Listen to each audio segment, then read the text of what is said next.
Hello? About to start the meeting for our hearing, our special hearing. All right, we are go for launch when you're ready. Great. Okay, all right, thanks. Good evening. I'd like to call the Henrietta Town Board Special Use Permit Meeting for Wednesday, June 9th, 2021 to order. Please call the roll. Councilmember Barley, Here. Councilmember Stafford. Here. Councilmember Safranek, Here. Councilmember Bolzner, Here. Supervisor Schultz. Here. Please rise for the Pledge of Allegiance. Pledge allegiance to the flag. When does it stand up? Sorry.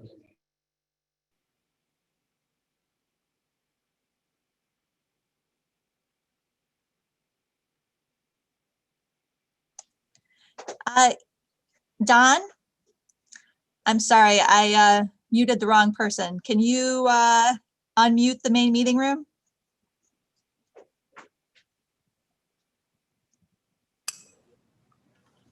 All right, you're back. All right, sorry about that.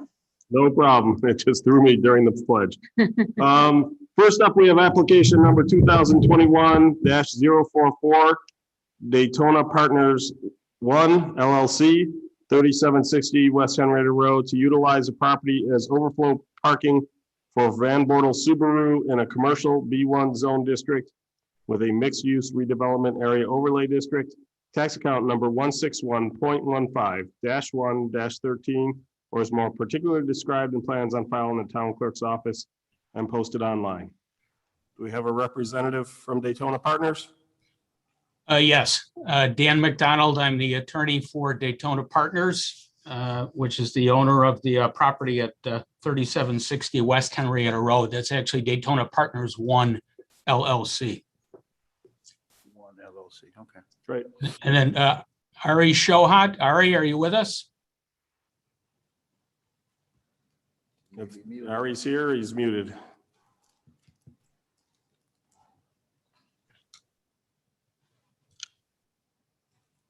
So why don't we get going, and Ari gets on shortly, that you can join us. Okay. Okay. Yeah, this is an application for a special use permit to allow for overflow parking for Van Bortle Subaru. The 3760 West Henrietta Road property is a little more than 4 acres, and it's situated between CarMax to the north and Diagardi Auto Sales to the south. As I'm sure everyone knows, Van Bortle Subaru is on the west side of West Henrietta Road, just up the road a short bit. And what Van Bortle needs is they need a place to park vehicles that they cannot place on their dealership parking lot. So we're making an application for a special use permit in order to allow Van Bortle park their Subarus on an overflow basis at 3760 West Henrietta Road. And will the lot being utilized, is that going to be behind the building? It'll be to the north of the building and to the east of the building. Okay, so east is fine. Let me just pull it up real north. When they're parked on the north, do you know if they're easily visible from the street? I don't know that. I'm not sure if they are or not. I do know that there's the Geico office building, which is also to the north, but closer to West Henrietta Road. Oh, yeah. I suspect that Geico office building likely blocks some of the view, at least, for the cars that are parked to the north. No, yep, I look at that, I agree. Okay.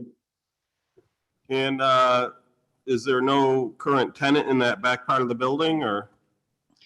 Well, the back part of the building has got New Way Auto Parts. I'm just wondering why there's all this available parking. Well, the site is a little over 4 acres total. Mm-hmm. And so although several of the tenants utilize some of the parking, most of the parking and again, that's to the north and to the east, is not needed for any of the existing tenants on the property. Okay. And is this, is the intent of the Daytona Partners to, is this a temporary, just through the end of the year interest in theirs, or do they want to continue this further onward? Beyond? Daytona Partners One would like to continue this onward. We believe that Van Bortle Subaru would like to have the space available for their additional vehicles, very convenient for them, and to run up and down the West Henrietta Road. And so we would be looking for a permanent instead of temporary. So we cannot grant that today, or not, I shouldn't say today, we cannot grant that now because that law is not in place.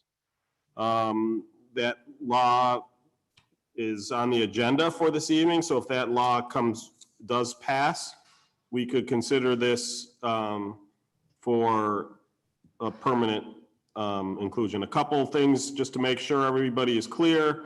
There can be no sales activities and no customer, dealership customer on site. Right. How the arrangement is currently. It's vehicle storage only. And what are they doing in terms of unloading when the, delivery trucks come in? I can't say for sure. I can only say what I have noticed other dealerships doing, and that is, they will unload off the truck and drive the vehicles into the parking lots or the dealership lots. Where are they unloading the vehicles? That I'm not sure. That we've had a problem with some dealerships who, in theory, when they go in front of planning board, they all swear up and down that they can fit those delivery trucks inside. And then we find them unloading in lanes of traffic. Right. And blocking traffic, or I've seen a couple close calls in terms of accidents, especially when those trucks back into or out of a parking lot. When these dealerships are designed, they're supposed to be able to have it so the truck comes in, drops the vehicle, and then pulls out. And unfortunately, what happens is dealers seem to love to overpack their parking lots. So that is a bit of a problem, and I just will make sure Van Bortle knows that if they are causing traffic issues, that we will look to have them ticketed, because again, when these were designed, that's not how this was supposed to be. One of the questions, of course, immediately comes up is, why is there no room? I'm probably stealing Mike's thunder, but if you want to ask it, Mike, go ahead. Van Bortle just built that a few years ago. Why don't they have enough room? What's the reasoning for you need more parking spots? I really can't answer for Van Bortle. It's been treated as a situation where it's an overflow. They've got additional vehicles that, for whatever reason, they would like to store off-site. I don't know whether there's one reason or more than one reason. But since they're up the road, it seems to be a good fit for the good-sized parking area that we have at the property. So one note for our town clerks or whomever puts these on the schedules, we should make sure that when there is an application like this, where it's one property for another dealership, there needs to be a representative from the dealership at the hearing. We didn't have that requirement in the past, so I'm not going to arbitrarily enforce that now, but going forward, let's make sure that there's someone from the dealership present to answer those questions. I have a few Go ahead, Rob. questions. I agree with that because someone should be able to answer these questions. But that being said, Ms. McDonald, will these be new and used cars that they're storing there? And it looks like some cars are stored there already. As of today, there are cars on the parking area. That is correct. They've been there for a while, Rob. The other thing is, I would not like to see these Wait, cars hold on, delivered before you to. finish, you didn't answer the second half of the question. Which, Are they new vehicles only, or are there used vehicles there as well? I believe they are only new vehicles, but I have not visited the site. I've been by the site a number of times, as I'm sure a number of us have been. I've not visited the site, but my understanding is that they are new vehicles. I'd have to confirm that with Van Bortle though. Before you continue, Rob, Don, do you remember, I think that was a requirement in the new law, right? Is that they must be new vehicles only? Okay, great. thanks. Okay, thank you. The other thing, that parking area is definitely too small to unload vehicles there. So if this were to pass, I'd like to see those unloaded at Van Bortle and driven down. It's a very narrow area just to even get down to where they're parking, the northeast part of this parking lot. Other thing being said is that there is some use by United Access of about 20 spots in the first beginning of this parking lot, which is really the upper corner before you get to the back of the lot. So there's some use, but according to the tenant, they only park cars that are beat up back there because there are no cameras back there and the lighting's very bad. And they have already had a number of thefts, catalytic converters. Does Daytona Partners have any responsibility, or do they have any idea if they're going to put cameras or better lighting back there for Van Bortle? I would say that we would have to, Daytona Partners would have to sit down with the representative from Van Bortle in order to see what their needs are, and then see if we can address those needs. If they're interested in security cameras, we'd certainly like to have Van Bortle participate in that project. The same would be true for additional lighting. Okay, Mr. McDonald, you have any idea how many cars they're thinking of having back there? We do not have a number of vehicles. It's based on Van Bortle's needs at the time. And so my understanding is that the number of vehicles that are parked there varies from time to time. And I don't have a specific number to provide. I do know it goes up and down, but I don't have specific numbers. So I don't know if the Google imagery is old because Van Bortle was under construction at the time, but looking at the property, the parking lots to the west and to the south of the building are striped. The parking lots to the east and north are not currently striped, other than what looks like a couple loading docks. So basically I would say that, the way the resolution reads is that this offsite storage has to be essentially away from the road. So I would just make it clear that there cannot be any parking in the southern parking lot or the western parking lot. And obviously you can't block vehicles in such a way as to create an issue for emergency vehicles, blocking fire lanes, loading docks, or handicap access. I'd also like to add, Mr. Supervisor, that United Access uses the southwest part of that parking lot to sell their own vehicles. The whole west side near Diagardi is used for their own car sales. Who's their own cars? United Access, they sell handicapped vehicles. Oh, I wasn't aware of that. Yep, so that whole row is taken up. You can't unload there, you can't park over there. Oh, yeah. I mean, even if that wasn't the case and they could pull a truck in, there's no way the truck could ever turn around. And so we would never want the car carrier trucks to go in there, because it would create a dangerous situation. So I agree, they would need to unload at Van Bortle and drive the vehicles over. Or if they can work an arrangement with a closer, I don't care if it's Van Bortle, or if they can make a deal with CarMax or O'Connor or Diagardi. Diagardi doesn't have the ability to turn one around, Right. but I don't care where it is, as long as it's off the street and doesn't require them to back in or out of a driveway.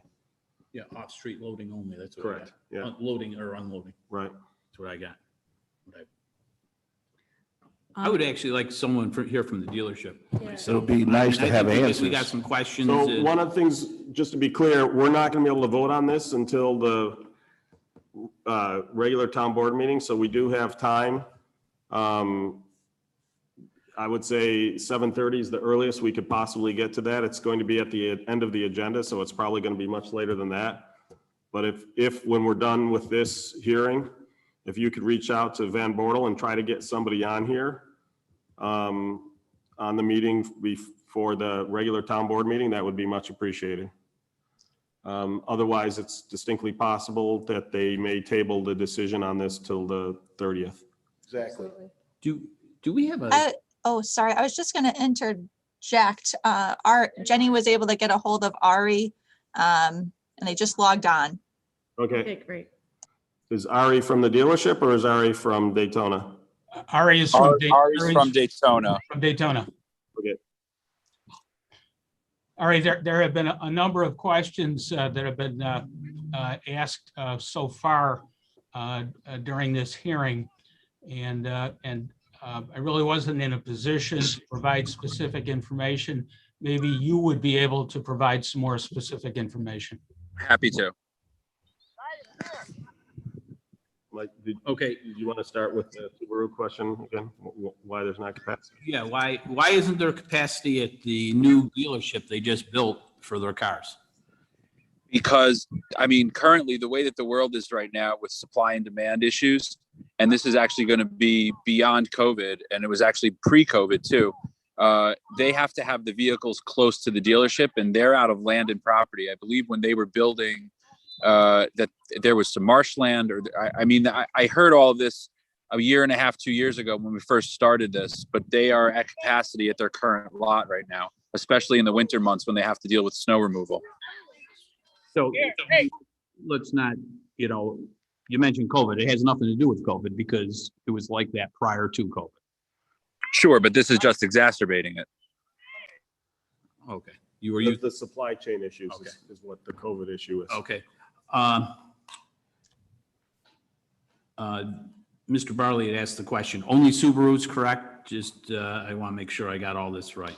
As far as I'm concerned, it's a Subaru dealership, but I don't know if they're using it to when they take stuff in on trade or something like that. I mean, it serves as an overflow lot for them. Well, hold on, Mike, just to be clear, under the new code, it has to be new vehicles only. We didn't want to.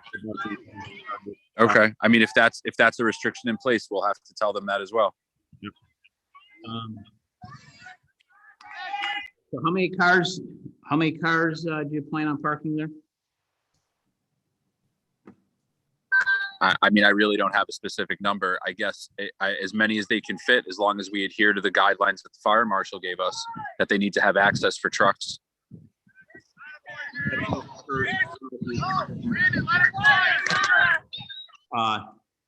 We were saying that we wanted there was going to be no on-street unloading or loading.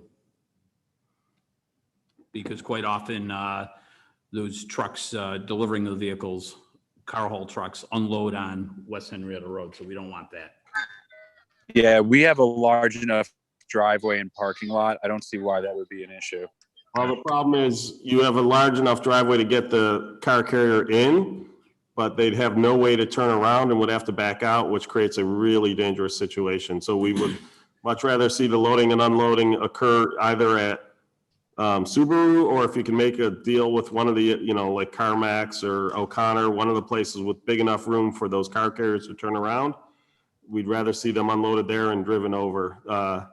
I just don't see how a car carrier can get in. I can see how it can get in and unload. The problem is then it would have to back out, or vice versa, it would have to back in. Either situation. Well, there are two entrances to West Henrietta Road that a car carrier could come in and leave and not do what you're saying. But if that's going to be a restriction, that's fine. We just need to bullet point what the restrictions are going to be, and we can work around them. So again, when I look at that, that looks awfully tight. So all I'm just saying is basically there can't be on-street unloading. and they can't back into or out of a driveway. So if you have the ability for them to pull in, unload, and pull out, Great. then great, we're done. But we're just making clear what those restrictions are. The other restrictions, so just in case you hadn't heard, the law under which you would be able to do this permanently is on the agenda for this evening. So we will not be making a determination during the special use permit hearing, because we wouldn't, if we did, it would be temporary only and would expire at the end of this year. If you want to do it for potential permanent storage, we would have to wait to make a decision until after that law has been passed. One of the conditions in that law, there's a number of conditions, like it has to be a new vehicles only. It has to be in locations that are not readily visible from the street. So we were talking about the east and north lots only, not the south or west lots. And one of the other conditions is that it not disturb existing parking for existing businesses there. So, you can't be displacing United Access or Lakeside Tool or New Way Auto Parts customers or employees. So those are some of the conditions on the code as far as when these are being approved. So I think Millie and Lisa, you also had some questions? Well, we asked for average number of vehicles to be stored at this extra storage site. I'm interested in the max number of cars that will be stored there. I mean, I think that's a fluid number now, given all the restrictions. We're going to have to map out the restrictions, map out the fire lane access, and then come back to you with a number, because as of right now, it seems like we're cutting the number down. Well, what was your number? Again, I don't know, because I wasn't parking the vehicles there. Van Bortle was. So it's whatever they could fit at the time. So one of the other things that we had, Ari, was that there is no lighting back in the portion of the parking lot. There has been a number of catalytic converter thefts there. There are no cameras back there. Are there any plans for your company, Daytona Partners One, to do anything about those issues? There's nothing on the table right now to do that. Again, if it's a requirement, we could put it on the table for consideration. This is more of a question for, I don't know if it'd be our Chris, or for a building that size, is there a certain number of minimum certain number of parking spots required? They're there. They've got, that's what all that parking is. In fact, the number changes based on the use. Right. So it's probably excess parking based off of previous use. It looks like there may have been, based on the size of those lots and the fact they're unstriped, I wouldn't be surprised if there was at one time truck parking there. But, that, from a code standpoint, I'm sure, and again, we can have Chris verify if you really want, but just looking at the size of the parking field relative to the square footage of the building, they've got enough. The issue, like I said, under the code is if they take up all the back parking, so like if for years, none of the other clients have ever parked in the east or north parking lots, there's not gonna be an issue. But if they were parking there, you cannot displace those folks, and essentially disturb other businesses for car storage. That's kind of part of the rule. And we do that because, again, when you look at these, we already have an issue with the massive growth in the number of car dealerships. We don't want them to start displacing other businesses. So as a business owner of one of the other businesses that occupies that space in the plaza, I can promise you that the United Access has designated parking spots. They're all in front. Lakeland Tool has their designated spots and retail spots in front, and New Way Auto Parts has their designated spots as well. And Van Bortle doesn't park in any of those forward-facing parking spots. They only use the back lot. That's great. I just, again, making it clear, if we start to see them spill out, they'll be getting a visit from code enforcement. Just making sure it's understood. Lisa, did you have a question or were they already asked? I think they've all been asked. Okay. Rob, Mike, do you have additional questions? I'd still like to, have some kind of limitation on how many cars they can squeeze in there, but we don't have a number. So And I just want to hear from Van Border on what their plans are, and so I can make an intelligent decision about this whole. So where are they currently parking their overflow? there. So basically, just to be clear, what happened is a number of car dealerships started doing this when they were having vehicle supply chain issues. And so when they would get a large order, it was either take the large order or miss out. And so they'd take a large order and they started to store them elsewhere in town. When code enforcement brought it up, that's when they started requiring them to come here for a special use permit, either on a temporary basis like we did with Marketplace Mall, or based off, as we were discussed at that meeting, we would look for places where it could permanently occur. And I wrote up that the proposed law to cover what we talked about that night, which again, parking in the back where it's not visible from the streets, new cars only, no sales activities, no customer visitation, no displacement of existing businesses. I think those were the main bullets. There might be one or two others, but there was nothing in there about maximum number of vehicles because it's really dependent upon the lot size. But Ari, do you think there's a chance, would you be able to get a hold of a Van Bortle representative to be on, say, 7:30, 8 o'clock? I can text my contact over there right now, but I don't know if she's 50,000 square foot like I am. I don't know if she would have any of the operational numbers that you guys are looking for right now. Right.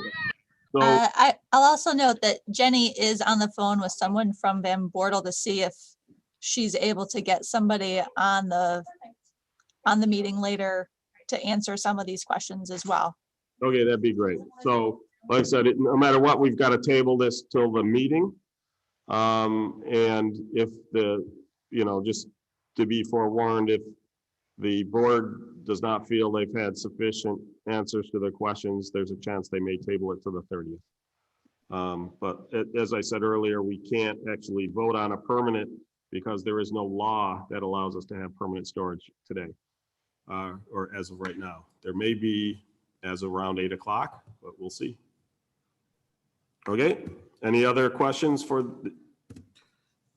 Daytona Partners 1? Nope. Okay. Thank you. So, Thank you. thank you. In terms of, you would be at the end of the agenda. Like I said, basically looking on the fact that our agenda is 2 pages, I would be shocked if it came up before 8 o'clock. But you can keep watching the thing or you can sign back on at 8 o'clock and hopefully we'll have somebody on there from Van Bortle.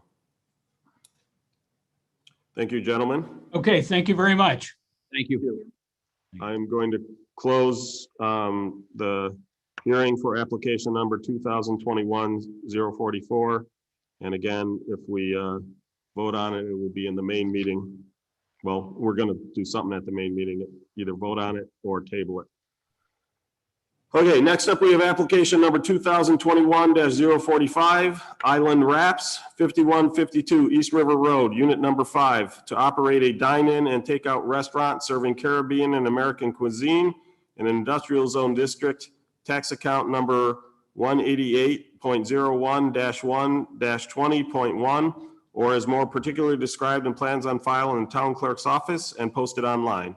Planned hours of operation are 11 a.m. to 8 p.m., Monday through Thursday, 10 a.m. to 9 p.m., Friday and Saturday, and 12 p.m. to 6 p.m. Sunday. Do we have a representatives from Island Wraps? Yes, you do. Come on up to the microphone. State your name and your affiliation, and go ahead. Good evening, everyone. I am Patricia Simmons. I am the owner of Island Wraps.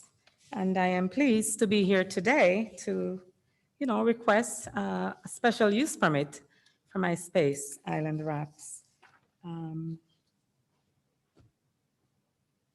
What will you be selling? So we are selling Caribbean style cuisine. Currently, we do wraps, we do salads, soups, on a more healthy scale. We've been doing this for quite some time now, and our customers have been waiting for us to launch a brick and mortar. And, I believe that nothing happens before time. We feel that it's time overdue. And, we've been looking for some time. Here we are in Henrietta, West Henrietta. I've been in the town for quite some time, so I'm quite familiar with, the town of Henrietta. I enjoy being out here. Our customers, I believe the space that we've located will attract the, type of customer base that we serve. Certainly, all are welcome, but, the broad scale that we've been serving for almost 10 years, I believe they're going to be thrilled once we announce this location. We do fish, shrimp, again, salad, beverages. We are planning to do beer and wine. And hopefully, you will all come out and enjoy the cuisine. It's phenomenal. Where are you selling now? If this is your brick and mortar, are you in a food truck or are you doing, what are you doing now? So currently, we've been doing large-scale events like the Lilac Festival, Jazz Festival. Over the weekend, we did Fairport Canal Days. That was certainly a successful event.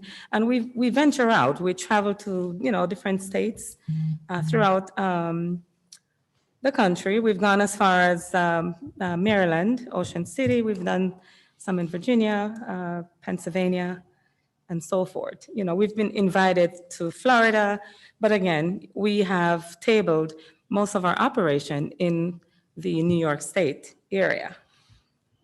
We do catering. We cater to a lot of doctors' offices, anyone who come to us for our services.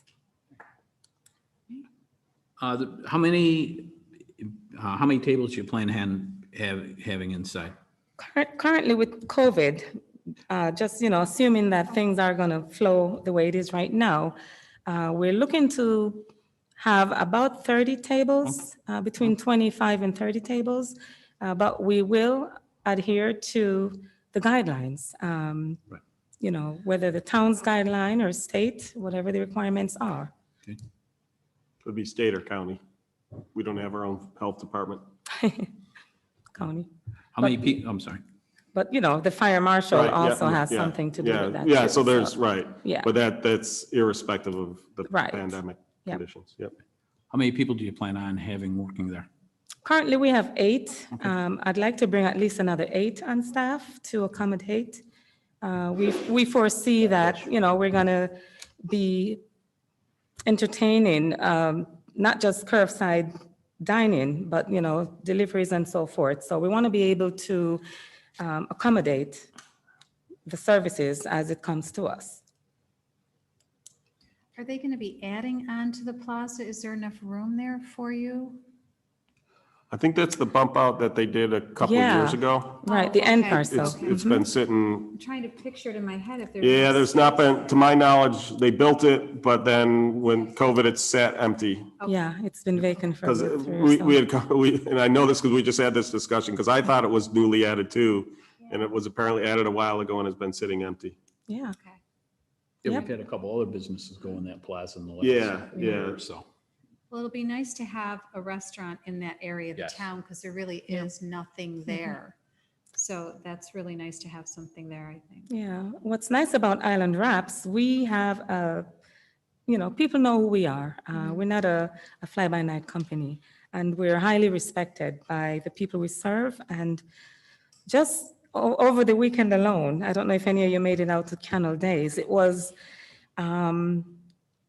a sight to see. We had an experience where it was very windy, and it was, the tent was blowing.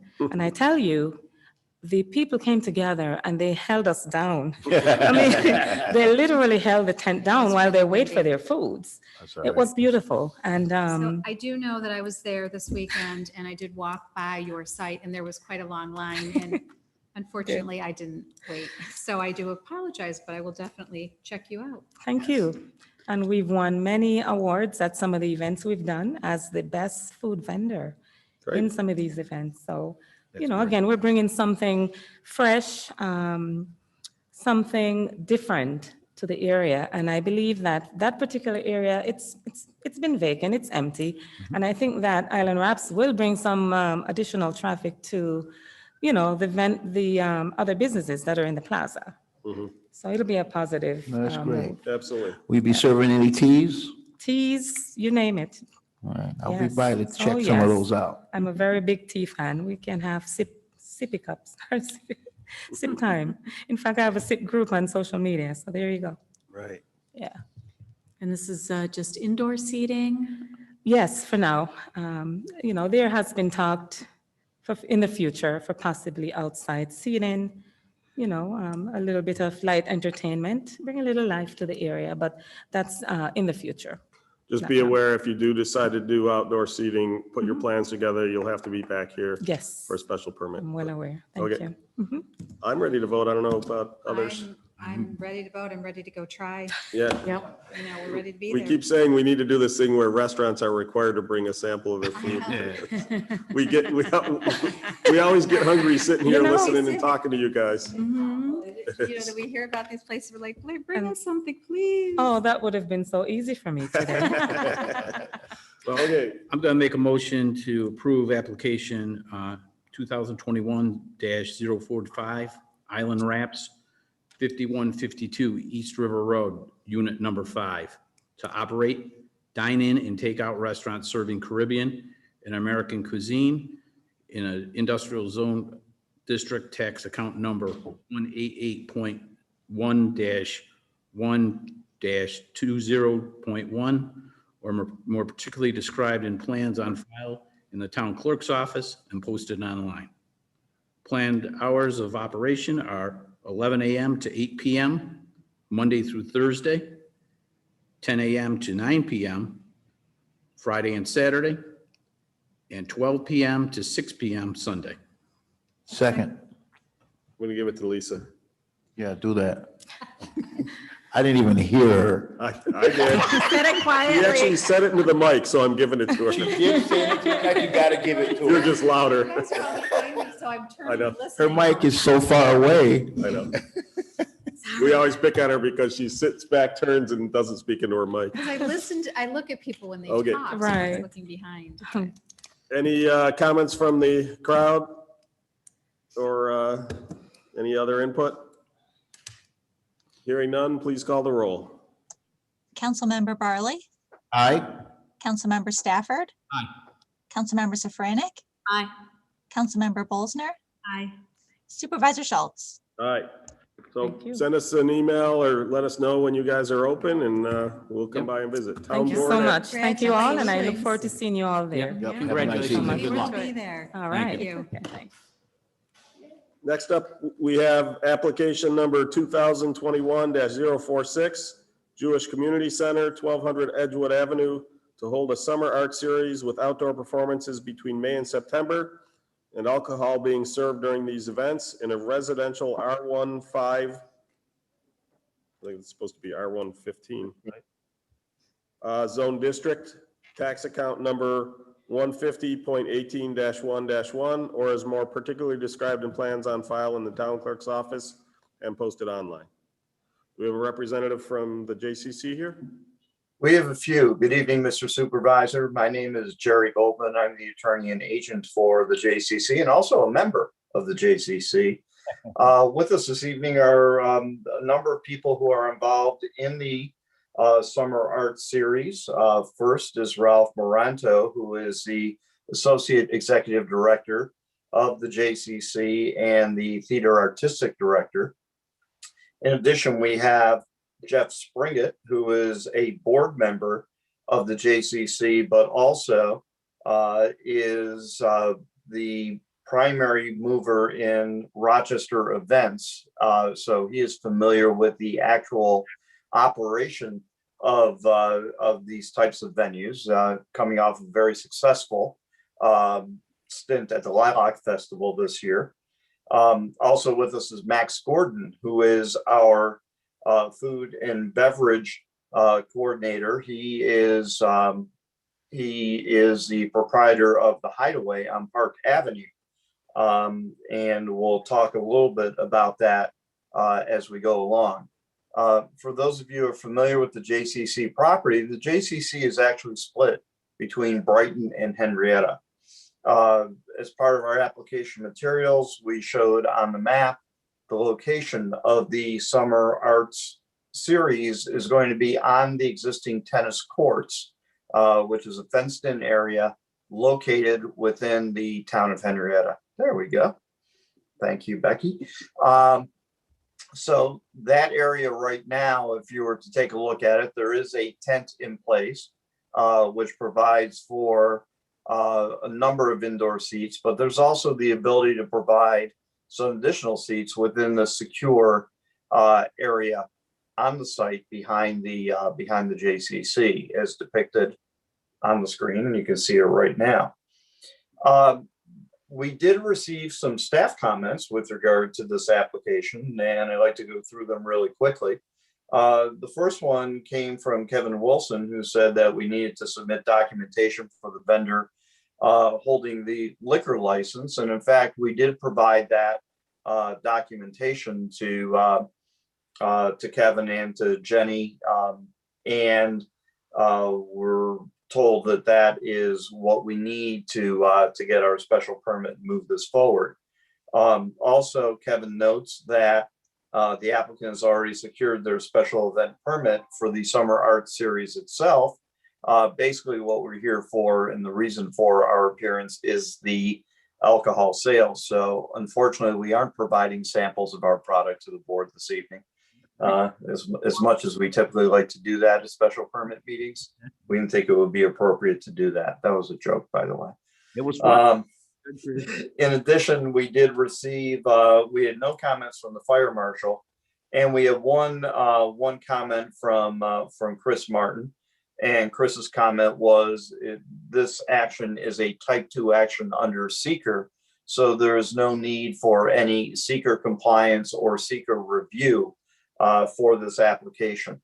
I'm not going to bore the board with the standards for special permits that we have under our code, but suffice it to say, a lot of effort and a lot of work has gone into this to try to perfect the outdoor venue. We have had a couple of events already on site without alcohol in accordance with the permit that we received, and those were successful. We plan on having events throughout the summer. The initial impetus of it certainly was COVID and the uncertainty as to how we were going to be able to house the events within the JCC auditorium. But you know, as we have our short, great outdoor season in Rochester, it's a wonderful opportunity for us to be able to do summer arts on site at this location. I don't know if Ralph or Jeff or Max have anything to add at this point. If not, we would be available to answer any questions that the board would have.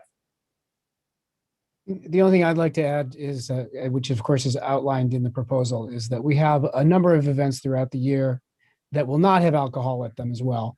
We are only asking for some very specific events that we feel it would be appropriate for, and that we feel it would enhance the experience for the audience. Was that Ralph? Yes, that was Ralph. I just need to know that. So this is Supervisor Schultz. So I visited the site, was very pleased with the advantage that the tennis court offers is it has very good controlled access. They have it set up really well in terms of people coming in and, a number of emergency exits. The tent setup was good. They didn't have a bar there, of course, because they don't have this yet. A couple notes. This is our first time trying what I'm referring to as the series approval. So in the past, we typically did these for individual events. And so, for instance, when the Elk Lodge was Moose Lodge? or Moose Lodge, thank you. When the Moose Lodge was here, they had to do 3 separate special permits. What we, the reason for the special permit is because of the liquor authority. They require town board approval for any extension of premises for a liquor license. So basically, the ability for the Hideaway to sell liquor here, they have to extend their premises to this location. And so what we decided is for a period of time, so it's not more than a year, but for this purpose, let's call it the summer or extended summer, because this is Rochester.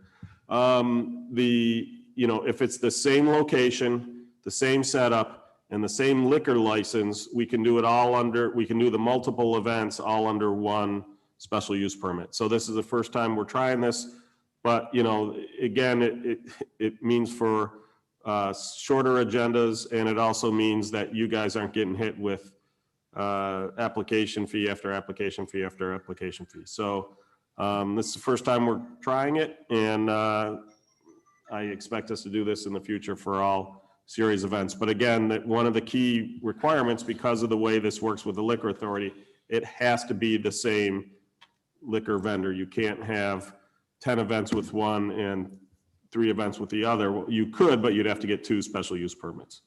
So just wanted to get all that said. So we'll open I'm up. sure Max is happy to hear that. Yeah. That's music to my ears. This is Max, by the way. Go ahead, Rob. I have one question for Jeff Springett. What are the summer art festivities that are going on that this tent will be used for?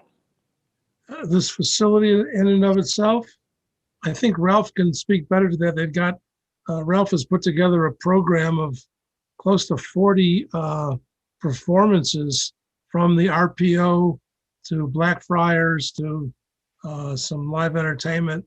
Ralph knows that schedule much better than I do. Sure. Yeah. I mean, it's a series of different programs. Blackfriars Theater will have a show this weekend and is doing 2 more after that. The RPO is doing 2 orchestra concerts, 3 children's concerts, and their youth orchestra program. JCC ourselves just finished 1 show. We've got a play in 2 weeks, and then our summer musical coming up in July.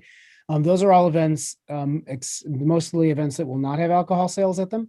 In addition, we have a small series of concerts, including Yormik Accountant from Jefferson Airplane, Terrapin Flyer, the Hillbenders, which is the Who tribute band, the Live at the Fillmore, which is a Allman Brothers tribute band. And so these are events that we thought that the sale of alcohol would enhance the experience and fit the atmosphere of these concert settings. Thank you so much. Yep.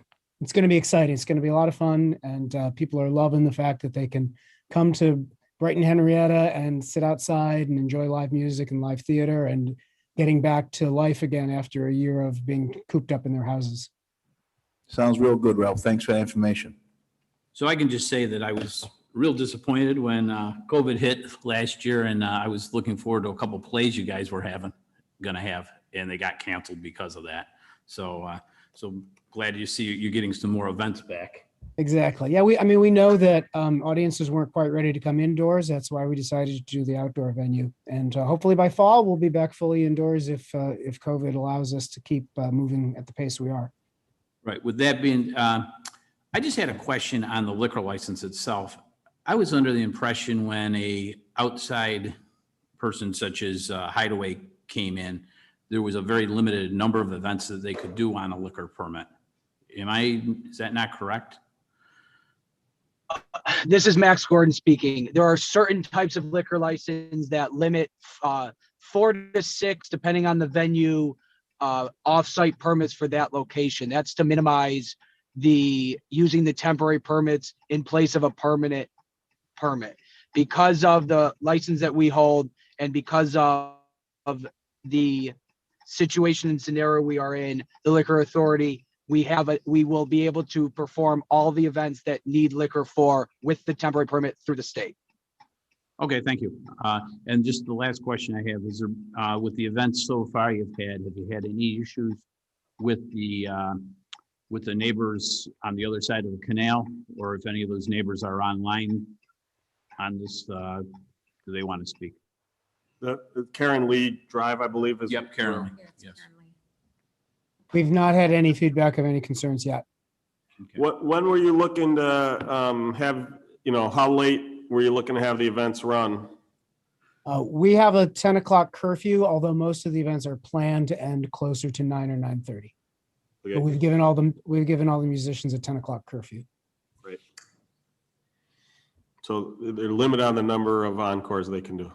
So- Exactly. Scheduled for older people. They can do all the encores they want as long as they start early enough and be done by 10 o'clock. Living on the other side of the canal, right? It's awesome that you're able to do this. It's just so nice to be able to open up again and be able to get outside and get around people. And, sounds like there's some really good programs coming up. Thank you. We've worked very hard to make it happen. So thank you. Billy or Rob, anything else? No. Anybody from the audience or online? This is Jeff Springott speaking, and looking at the drawing, I mentioned this to Ralph, and we're modeling a lot of the theater food and beverage operation after Jiva Theater, whereby people come to the cafe early, have a bite to eat, then they're allowed to take their drinks inside to the theater. And having the bar confined at all times into the inside of the fenced-in area of the tennis courts could conflict with that concept of setting up a little cafe outside the tennis court areas. It's important to know that the entire JCC campus, all the way along the canal path and through the closer to the woods on the northeast side, is entirely fenced in. So it would be nice while we're talking about it and I hope I'm not speaking on a turn, Ralph, but I know we spoke about it, but to have an option to set up a little cafe area almost near in the lower left-hand corner of the drawing is, or the map, where it says emergency exit, that would be additionally fenced in with a little picket fence area where we put some tables and chairs and a small service bar for the occasion. I just bring it up now because I hate to have to think about it later and then have to come back to the board and consider that. So this is a supervisor. I would not count the whole JCC as a premises. If you're going to do an additional, I would want to see it somehow attached. So whether it can come out that one emergency access in the lower left corner, or emergency exit in the lower left corner, or some means that basically there's no liquor outside of a fenced in area. That's right. Yeah, I agree with you. There's actually two fences here, and you can't quite see it on this Google images actually before we put the other fence up. But if on the left-hand side of the drawing that's there right now, you see a walking path that is arched on the lower left-hand side, and there's a fork there. If you go to the left, you're coming to the entrance. If you go to the right, you're going around the side.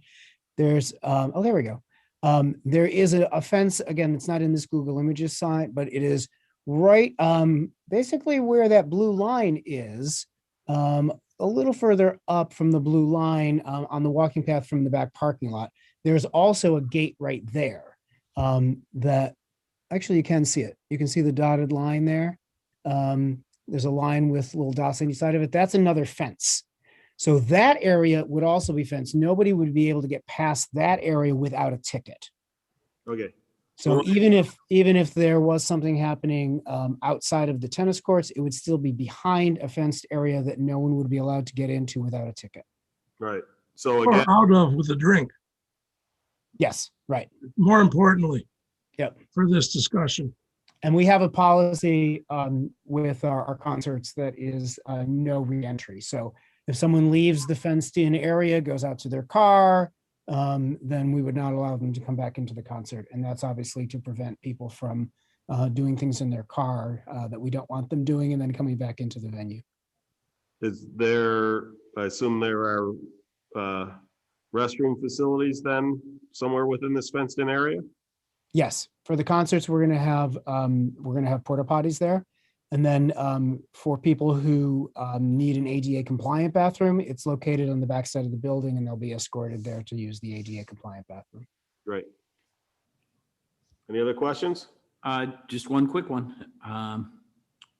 Is it already sold out and where do you buy the tickets? It is not all already sold out. Most of the tickets just went on sale this morning. And tickets are available at jccrochester.org. Thank you. Look forward to it. Great question. Any other questions?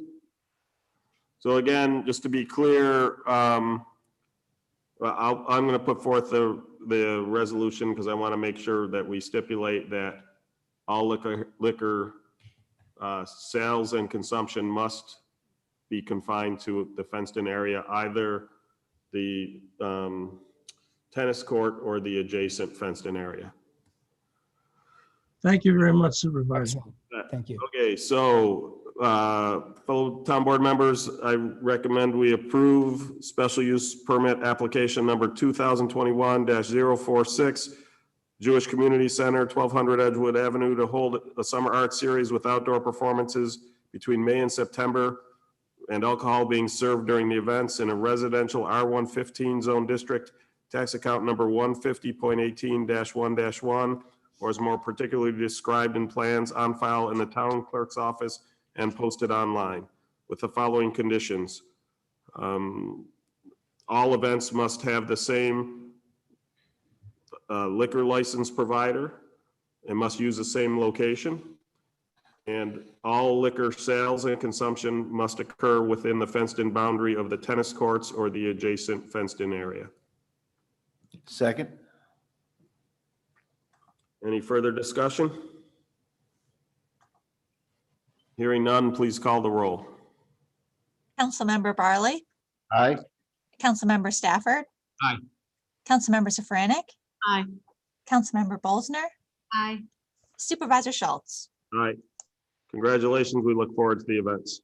Thank you very much, all of you. Appreciate it. Thank you, everyone. Look forward to it. Thank you very much. Have a great night. And that concludes our special use permit meeting for Wednesday, June 9th, 2021. We will end the transmission for this and start up again for the town board meeting.